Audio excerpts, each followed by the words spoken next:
Hi there, we're back with Doug. So the first thing I'm going to do with Doug this morning is I'm going to introduce him to the prong collar. So I love prong collar work with all dogs because it's like power steering for dogs. So Doug is the type of dog who pulls a lot on leash. He's very strong, as you can see. He's a very fit, athletic dog. And if he gets fixated on something or if he gets whatever distracted, he can do a lot of pulling. So what I like about the prong collar is that it allows the handler to use very, very little effort or strength to communicate with the dog how they want the dog to walk. So the first thing I'm going to do is fit the prong collar to Doug. So the prong collar, you want it to sit high on the neck behind the dog's ears. So that's a really good fit right there for Doug. I'm going to slide it around so that the chain part is at the top, and that's where I'm going to attach my leash. So what I'm going to do now is just let Doug wander around. I'm going to let him get to the end of the leash. He's going to feel the feeling of a prong collar. And he's probably going to put some tension on the leash. I'm not going to pull, I'm just going to hold it.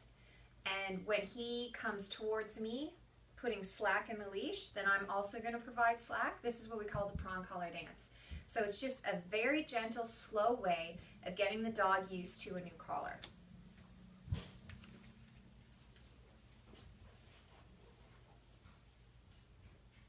So there's absolutely no tension on the leash right there. This is part of Doug's fear issues. There was just a sound upstairs of a door opening and he squatted down. So this is what he tends to do at home for his parents, and when that happens they have to carry him.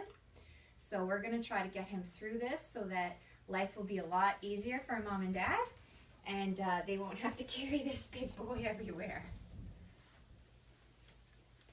There. So every time he comes with me, I'm just letting the slack go on the leash.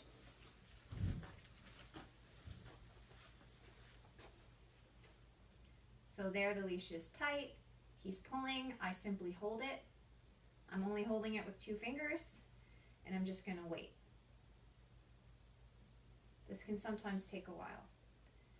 So what's happening now is Doug is just feeling this new sensation because he's never had a prong collar on before. And he's just thinking about, should I pull or should I go with her? And if I just wait it out, eventually he's going to start to make a motion toward me. And as soon as he does, I release all the tension on the leash and he comes towards me. Doug is a super, super smart guy. I suspect that he's going to be flying through all the obedience training. So a couple of repetitions of this, and you very quickly set up a physical form of communication with the dog. So it's pressure and release. And what that does is it teaches the dog to follow me. So now as I'm moving around, Doug is watching my motions and he's just following with me. And this is what you want with the dog on leash. You don't want the dog picking his own direction and just going where he wants and dragging you behind him in tow. You want a dog keeping an eye on you and where you're going and following your motion. So we don't want the dog taking us for a walk, we want to take the dog for a walk. So here we're doing it again. All I'm doing is just holding the end of the leash. Doug is pulling in the opposite direction, and I'm just going to wait him out. I have a lot of success with dogs introducing the prong collar this way. It's very, very gentle. It's very, very subtle. It's all about timing and feel. And it sets up a very beautiful, seamless communication with the dog that they understand. And it's a very subtle, gentle method. So he's thinking about it, thinking about what to do. There. When he relaxes, I relax, and then we just go back to walking around. This area right here is a sticky area for Doug because it's by the door. Doug loves going outside and playing in the yard. So whenever we get to any of the doors, he kind of hunkers down like that. Because that's typically been successful for him. So if he got to a door or someplace that he wanted to go, so right here he wants the crate. He slept in that crate last night and he got really, really cozy and comfy in there. So he's feeling like he wants to go back to his crate. So he's just going to hunker down and try to get in that crate by resisting following me. So all I'm going to do is just wait him out and show him a better way.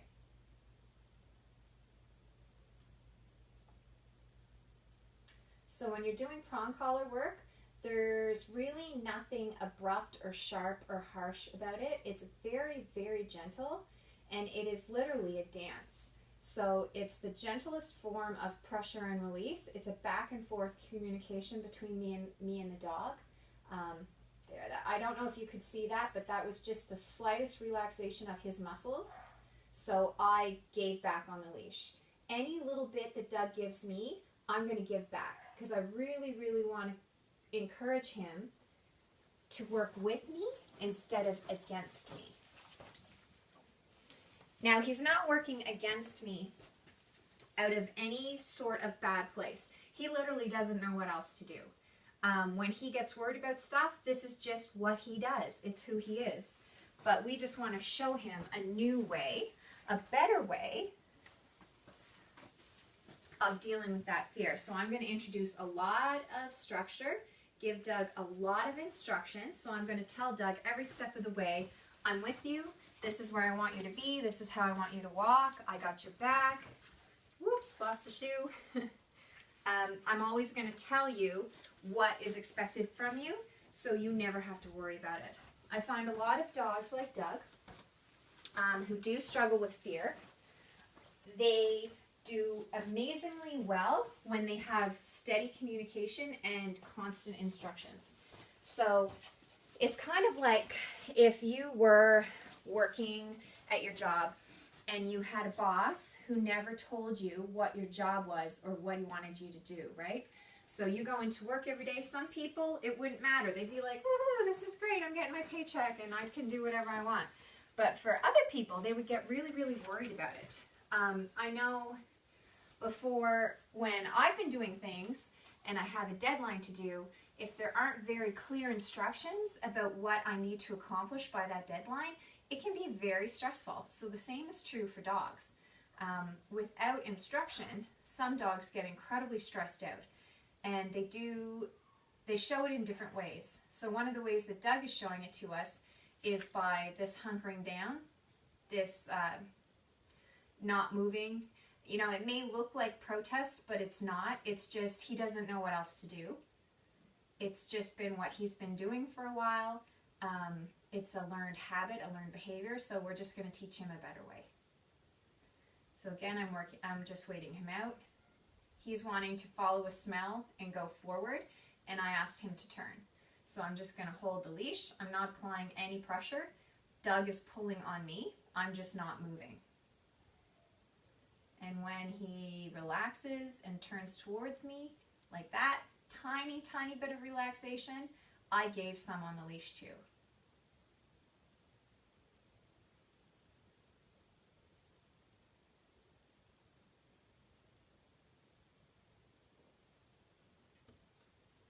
He's almost there. You see him turn toward me? So now he's trying something else, so I'm going to move to a different angle.